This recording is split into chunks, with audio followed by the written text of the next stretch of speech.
हमारी संस्कृति हमारा गौरव, हमारी संस्कृति हमारी पहचान, हमारी संस्कृति हमारी विरासत, हमारी संस्कृति हमारा स्वाभिमान। नमस्कार, राम राम, घणी घणी खंबा साठ। डीडी राजस्थान के खास प्रोग्राम युवा तरंग में आप सभी युवा साथियों का बहुत बहुत स्वागत है, बहुत बहुत अभिनंदन है। युवा साथियों, आज हम कल्चर को लेकर बातचीत करने वाले हैं। आज हमारे चर्चा का विषय है सशक्त संस्कृति सशक्त युवा, और इस विषय पर चर्चा करने के लिए आज हमारे साथ स्टूडियो में उपस्थित है हमारे दो खास मेहमान। हमारे साथ हैं पेंटिंग आर्टिस्ट ममता देवड़ा जी। ममता जी, आप अजमेर से आती हैं, और साथ में हमारे साथ हैं उभरती हुई गायिका खुशबू कंगवानी जी। आप दोनों का युवा तरंग के मंच पर बहुत बहुत स्वागत है। Thank you sir. क्या कहेंगी ममता जी, पेंटिंग एक ऐसा क्षेत्र है जो संस्कृति का एक अहम हिस्सा है। आपका इस क्षेत्र में पदार्पण कैसे हुआ? आपके सफर की शुरुआत कैसे हुई? सबसे पहले मैं युवा तरंग के सभी दर्शकों का हार्दिक स्वागत करती हूँ, अभिनंदन करती हूँ। मैं ममता, मुझे कला विरासत में मिली है। मैं एक ऐसे परिवार से ताल्लुक़ रखती हूँ जहाँ कोई संगीत में महारत रखता है, तो कोई चित्रकला में, कोई साहित्य से जुड़ा है। तो बचपन से ही मुझे ऐसा पारिवारिक परिवेश मिला है, कलात्मक परिवेश मिला है, जहाँ मैंने बचपन से इन चीज़ों को अपने नज़दीक पाया है, और उन सारी चीज़ों का, उस वातावरण का मेरे जीवन पे असर आना स्वाभाविक था। और मैंने 11वीं क्लास से ही ड्राइंग करनी स्टार्ट की थी। वैसे परिवेश रहा कला का, तो शुरुआत वहीं से हो गई थी। धीरे धीरे मैंने और इंटरेस्ट लेना शुरू किया, और मैंने इसमें एमए किया है, बीएड किया है और नेट किया है, और अभी हाल ही में मैं मोहनलाल सुखाड़े यूनिवर्सिटी से रिसर्च कर रही हूँ, पीएचडी कर रही हूँ। हर कला हमारी संस्कृति को मजबूती प्रदान करती है। जो पेंटिंग है वो किस तरह से हमारी संस्कृति को मजबूती प्रदान करती है? दरअसल पेंटिंग है क्या? हमारे युवाओं को क्या कहना चाहिए? सामान्य शब्दों में कहा जाए तो कला मानव के भावों को अभिव्यक्त करने का एक सशक्त माध्यम है, और एक रचनात्मक प्रक्रिया है ये। कला चित्रकला भी है, संगीत है, काव्य है। कला की बहुत अलग अलग काफ़ी विधाएं हैं।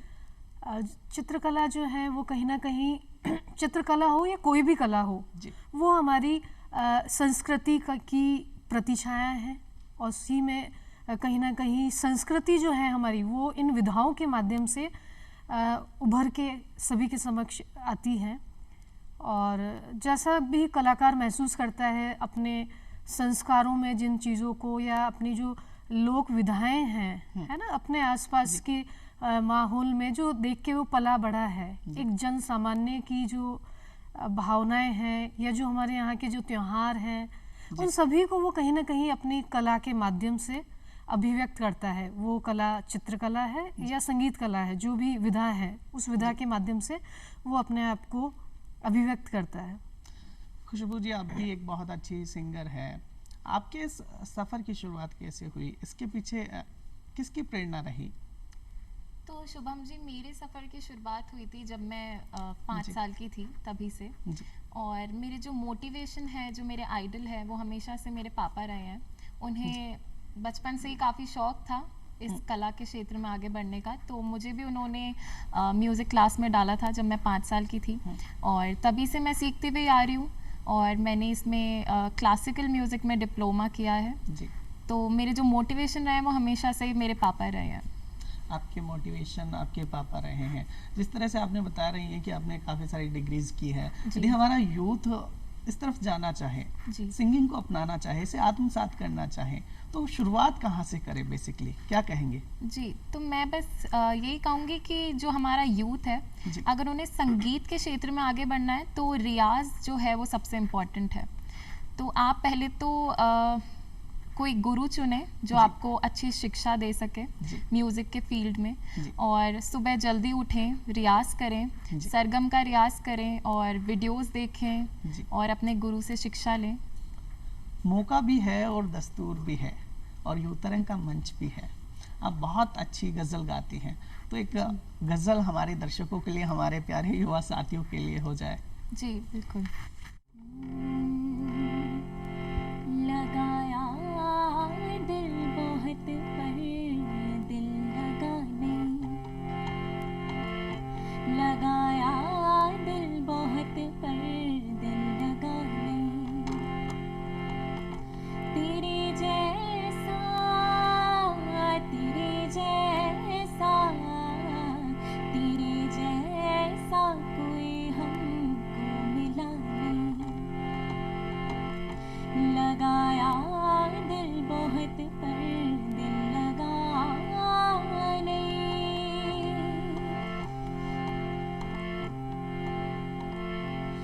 वो मुझको लग रहा था प्यार मेरा, वो मुझको लग रहा था प्यार मेरा, वो जैसा लग रहा था वैसा था नहीं, वो जैसा लग रहा था वैसा था नहीं, लगाया दिल बहुत पर दिल लगा नहीं,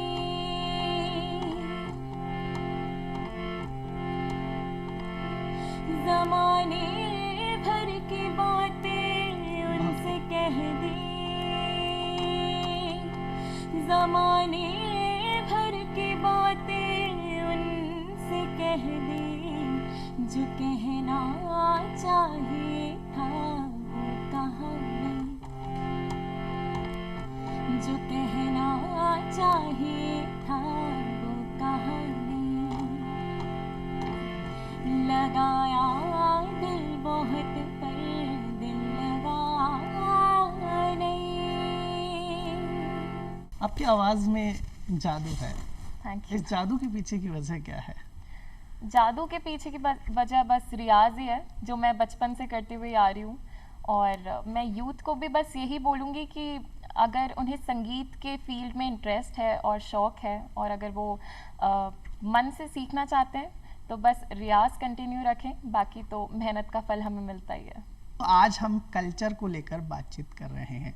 कल्चर मानी क्या? कल्चर मानी हमारी कला, हमारे संस्कार, हमारे ज्ञान विज्ञान, हमारे आचार विचार, हमारी धार्मिक मान्यताएं, हमारी परंपराएं आदि हैं जो हमारे कल्चर के अंतर्गत आती है। कल्चर मानी हमारी सामाजिक विरासत, कल्चर मानी जीवन जीने की पद्धति। ममता जी, आपसे बात करें, हमारे जिस तरह से आज के प्रोग्राम का टॉपिक है सशक्त संस्कृति, सशक्त युवा और सशक्त राष्ट्र। सशक्त संस्कृति से ही सशक्त युवाओं का निर्माण होगा और सशक्त युवाओं से ही सशक्त राष्ट्र का निर्माण होगा। इस संदर्भ में क्या कहना चाहेंगी हमारे युवा साथियों को और दर्शकों को? हमारे जो युवा है वो कहीं ना कहीं हमारे एक उन्नत समाज की, एक देश की, राष्ट्र का निर्माण करती हैं। जी। तो जो युवा पीढ़ी है उनका सशक्त होके अपने क्षेत्र में आगे बढ़ना और एक सही सकारात्मक दिशा में अग्रसर होना बहुत आवश्यक है। और जहाँ आज की युवा पीढ़ी पाश्चात्यकरण की तरफ भी उन्मुख हो रही है, तो मुझे लगता है कि कहीं ना कहीं सबसे पहले वह अपने और अपनों को और अपने संस्कार संस्कृति को जाने और उसको साथ में लेते हुए जो चीज़ें उन्हें पाश्चात्यकरण में जो ग्रहण करने लायक हैं बेशक करे, लेकिन वो अपने संस्कारों से दूर ना हो। पाश्चात्यकरण के चक्कर में वो उस भीड़ की ओर नहीं अग्रसर हो कि वह अपने संस्कारों को भूल जाए, क्योंकि बिना संस्कारों से या बिना हमारी संस्कृति के बिना इंसान, मनुष्य अधूरा है। तो इसका क्या मूल कारण लगता है आपको? कहीं ना कहीं वो अपने संस्कारों को छोड़कर जो चीज़ें आज की मीडिया में, फिल्मों में या जहाँ भी वो देख रहे हैं तो उसको अपनाने का प्रयास कर रहे हैं। उसके ऊपरी जो आवरण है उसकी तरफ वो आकृष्ट हो रहे हैं, लेकिन जो हमारी जड़ें हैं उनकी तरफ वो विमुख होकर उन्मुख हो रहे हैं एक चमक दमक की दुनिया की तरफ।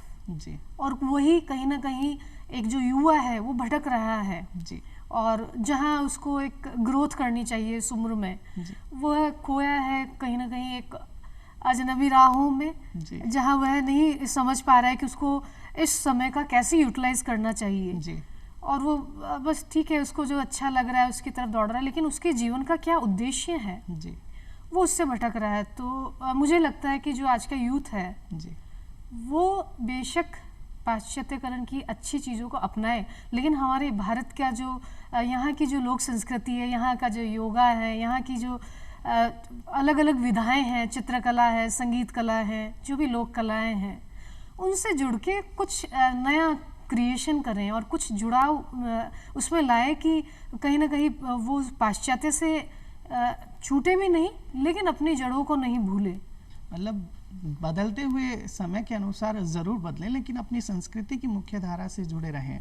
डेफिनेटली सही कहा। तो आपको क्या लगता है कि और क्या प्रयास किए जाने चाहिए युवाओं को बदलते हुए परिवेश में भी अपनी संस्कृति से जोड़े रखने के लिए? जैसे कि हम बात कर सकते हैं, मूवीज़ की बात कर सकते हैं, कुछ अच्छी मूवीज़ की बात कर सकते हैं जो सहायक हो सकती है उन्हें अपनी संस्कृति से जोड़ने के लिए। हम बात कर सकते हैं, आपने चित्रकला की बात करी, चित्रकला भी सहायक हो सकती है अपनी संस्कृति से कनेक्ट करने के लिए। हम बात करें कुछ अच्छे संगीत की, तो क्या लगता है इस तरह से और क्या माध्यम हो सकते हैं?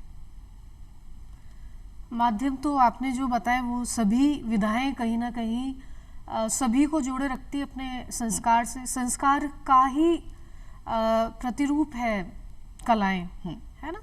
और जैसा वो महसूस कर रहा है उसको अलग अलग विधाओं के माध्यम से प्रकट कर रहा है। वो गा बजा के अपनी भावनाओं को प्रकट कर रहा है, तो वो कुछ ड्रॉ करके, कुछ पेंटिंग्स के माध्यम से, या ज़रूरी नहीं है कि हम ये कहें कि एक पढ़ा लिखा जो एक यूथ है वही कहीं ना कहीं मददगार हैं अपने लोक हमारी जो कलाएं हैं उनको, उनके संवर्धन में। गाँव से जो बिलोंग करते हैं, कहीं ना कहीं मैं मानती हूँ कि हमारी जो लोक संस्कृति है वो वहीं से निकल के आई है, और वो बहुत उनमें मुझे लगता है कि एक प्योरनेस है उनकी कला में। वो संगीत हो या कोई भी आर्ट हो, है ना, तो उसमें जो प्योरनेस है वो मुझे लगता है कि वो उसमें किसी तरीके का कोई बनावटीपन नहीं है, और वो रिफ्लेक्ट कर रहे हैं अपने कल्चर को। और उनकी जो संगीत है या जो साहित्य है या जो फोक आर्ट है, जैसे कि मैं कहूँ मधुबनी है या जो भी संगीत जो भी है तो उसमें कहीं ना कहीं वो अपने आसपास जैसा महसूस कर रहे हैं, या जो भी फेस्टिवल्स हैं या उनके एक दिनचर्या में जो चीज़ें जुड़ी हुई हैं, उन चीज़ों को, वो उन संस्कारों को कहीं ना कहीं अपनी उन विधाओं के माध्यम से प्रस्तुत करते हैं, और वो एक बहुत ही सशक्त माध्यम है। तो हर कोई इंसान जो कि हमारे यहाँ से या जहाँ से भी ताल्लुक़ रखता है वो कहीं ना कहीं प्रयास करे जिस भी क्षेत्र में वो आगे बढ़ सकता है, और लेकिन अपने संस्कारों को नहीं छोड़े। अपने संस्कारों को, हमारी जो विरासत है जो इतनी हमें प्राउड फील करना चाहिए कि लाइक मैं बात करूँ योगा की या क्लासिकल म्यूज़िक की या हमारे यहाँ की जो लोक कलाएँ हैं, ट्रेडिशनल आर्ट है, तो मुझे लगता है कि विदेशी भी कहीं ना कहीं इसको अपना रहे हैं, बड़े गर्व के साथ इसको अपना रहे हैं। तो हम भारतीयों को तो पूरा इसमें रुचि के साथ में इसको आगे बढ़ाना चाहिए और इंटरेस्ट लेना चाहिए। और यूथ है तो एक फ्यूज़न लेके आए, कुछ ना कुछ न्यू क्रिएशन करे उन चीज़ों के साथ, कुछ नया करे, कुछ नए नवाचार करे। तो जो भी पुरानी चीज़ें उनको साथ में लेते हुए एक नया क्रिएशन करें जो चलता आ रहा है, कुछ नया होना चाहिए इस क्षेत्र में। आप फोक सिंगिंग भी अच्छा करती हैं, तो हमारे दर्शकों के लिए इस चर्चा के माहौल में कुछ फोक सिंगिंग से कुछ निकल कर आए तो बड़ा अच्छा लगेगा। बिल्कुल।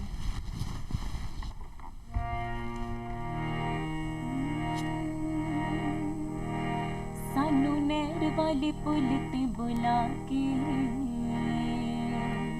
सानू नहर वाले पुल ते बुला के, हो सानू नहर वाले पुल ते बुला के, बेखोर माही किथे रह गया। सानू नहर वाले पुल ते बुला के, सानू नहर वाले पुल ते बुला के, बेखोर माही किथे रह गया। साडी अखां विचों निंदरां उड़ा के, साडी अखां विचों निंदरां उड़ा के, बेखोर माही किथे रह गया। हुण तां दुपट्टा मेरा मल मल दा, दिल उत्ते जोर चंगा नहीं चढ़दा।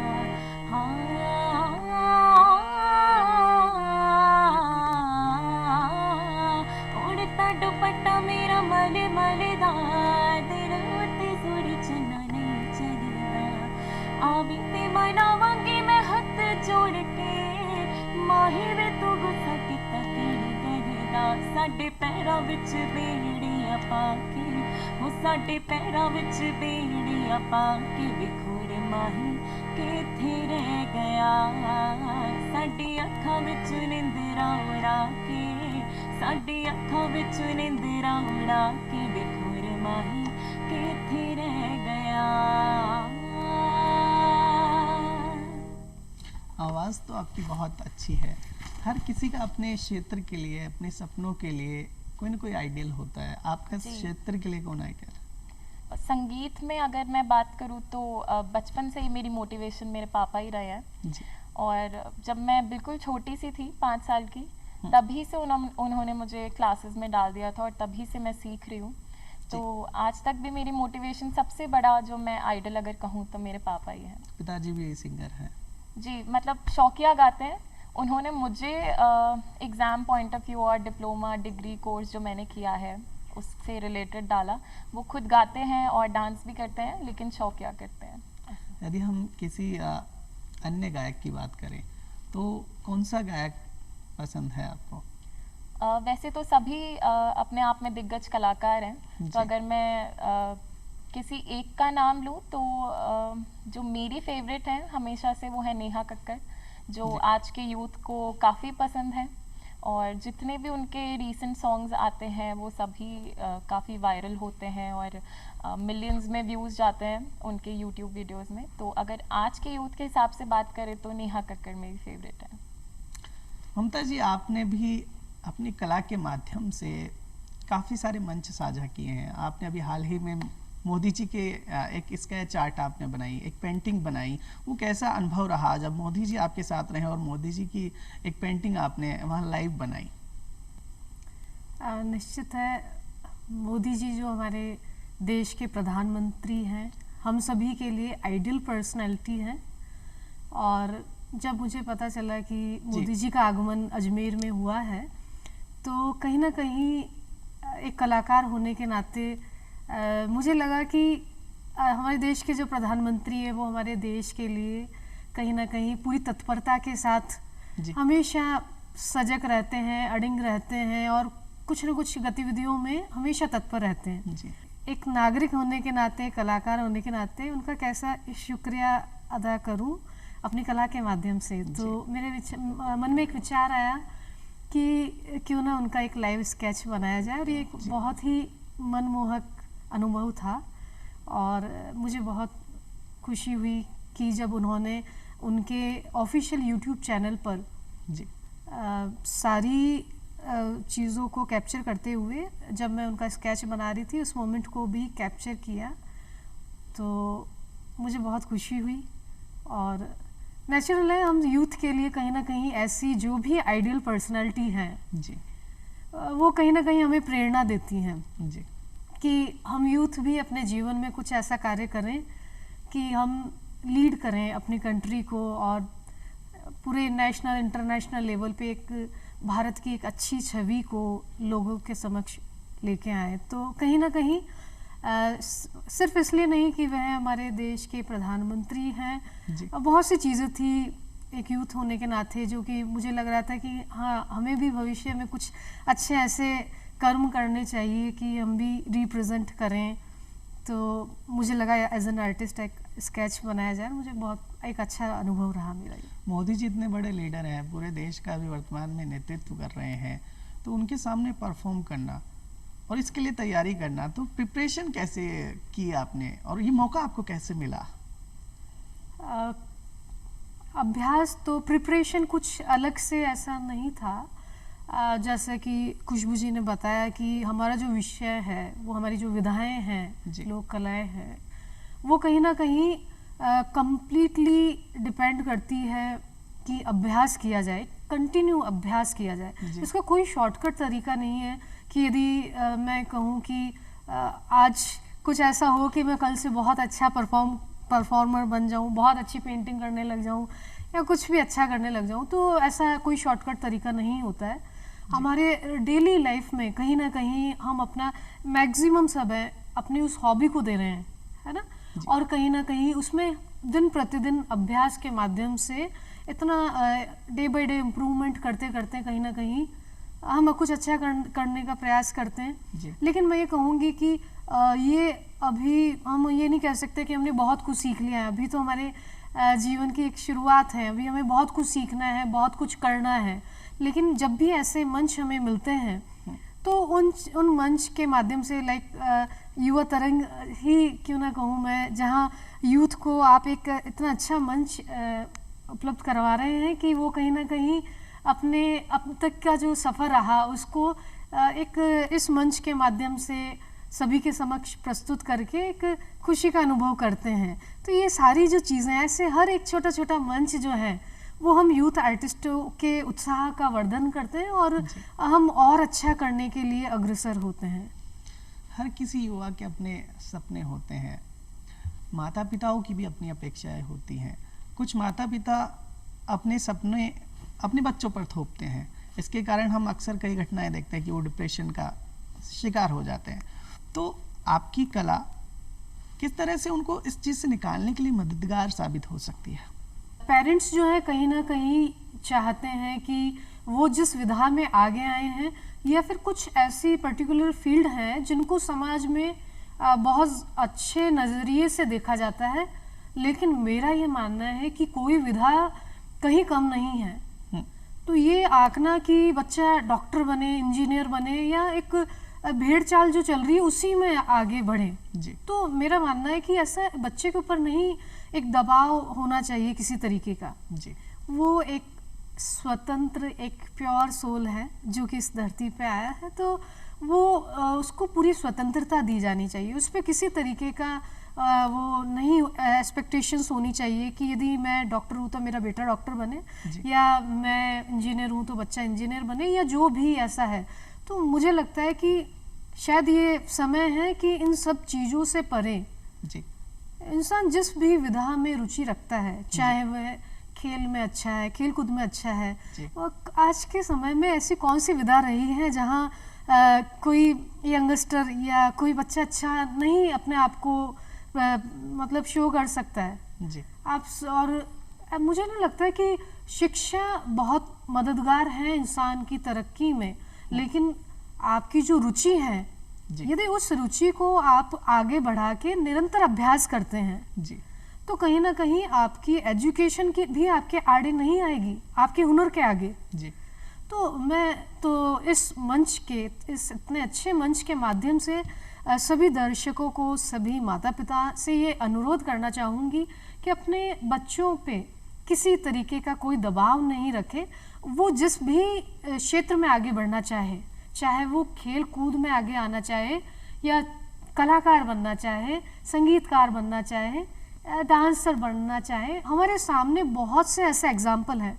आप गुलाबो जी को देखिए जो जिस संघर्ष के बाद आज एक इंटरनेशनल लेवल पे हमारी कंट्री को रिप्रेजेंट कर रही हैं। उनके समक्ष कितनी समस्याएं रही थी, लेकिन कहीं ना कहीं वो हमारे सामने एक एग्जाम्पल है कि या फिर हम कहें सचिन तेंदुलकर है या धोनी है या संगीतकार ऐसे बहुत से हैं, कलाकार तो हैं जो कला के क्षेत्र से आए हैं। उन सभी वो हमारे लिए कहीं ना कहीं आइडियल है। ठीक है, तो उनको कहीं ना कहीं ये सोचना चाहिए कि बच्चा बजाय इसके कि वो किसी गलत डिसीजन की ओर रुख अपनाए, कोई गलत स्टेप उठाए, उससे बेटर है कि बच्चा जिस विधा में भी आगे जाना चाह रहा है खुशी खुशी जाए, और शायद वो जिसमें रुचि लेता है वो मैं मानती हूँ कि वो 100% एफर्ट लगाएगा, उसको उस दिशा में आगे बढ़ने दीजिए जिस दिशा में वो आगे आना चाहता है। आइडियल हमारे लिए खुशबू जी जैसे उभरते हुए कलाकार भी हैं, बिल्कुल, जिन्होंने अपनी कलाओं के दम पर और आने वाले भविष्य में अपनी कला के दम पर भारत का सिर गर्व से ऊंचा करेंगे। खुशबू जी, अभी आपके पास मंच है और युवतरंग और युवा साथी चाहते हैं कि आप कुछ और हमारे दर्शकों के लिए पेश करें। जी बिल्कुल, तो मैं एक 2 लाइनें देशभक्ति गाने की सुनाना चाहूँगी।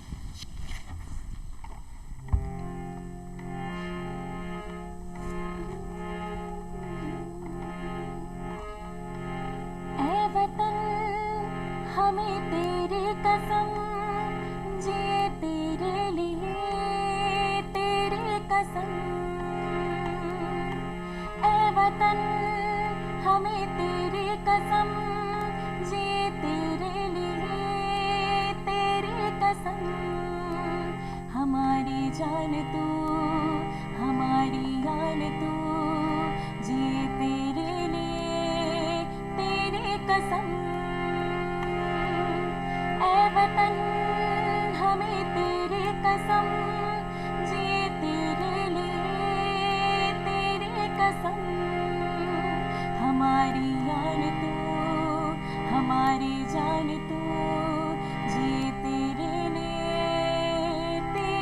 कसम।